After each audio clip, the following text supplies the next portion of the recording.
কি ভাবছ আমি তোমাকে ভুলে গেছি? আরে না, তোমাকে ভোলা এতটাও সহজ না, কারণ আমি তোমার মায়ার কারাগারে বন্দি। আরে বন্দির হবে না কখনো যাবিন।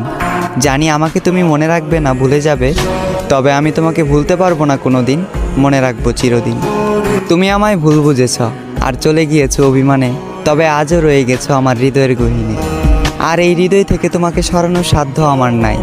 তোমার থেকে অনেক জানতে ইচ্ছা করে, আমাকে ছেড়ে তুমি যাকে চাইলে সেও কি আমার মতো করে তোমাকে চায়? সেও কি মন খারাপের দিনে তোমাকে আমার মতো করে হাসায়? সেও কি তোমার অভিমানের ভাষা বুঝে? সেও কি সারাদিনে একটু কথা বলার জন্য বাহানা খুঁজে?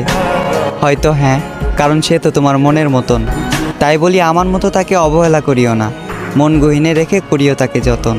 তুমি আমার কাছে ঠিক চাঁদের মতন, তাই দূর থেকে তোমাকে দেখি অন্য কেউ তোমাকে স্পর্শ করবে, এই কথা ভাবলে অশ্রু জলে ভেসে যায় আমার আঁখি। তুমি ওই চাঁদ, সাত আসমানের সমান, আমার দুর্ভাগ্য আমি তোমার অযোগ্য। তুমি যাকে চাইলে আর যে তোমাকে পেল, নিঃসন্দেহে সে একজন ভাগ্যবান।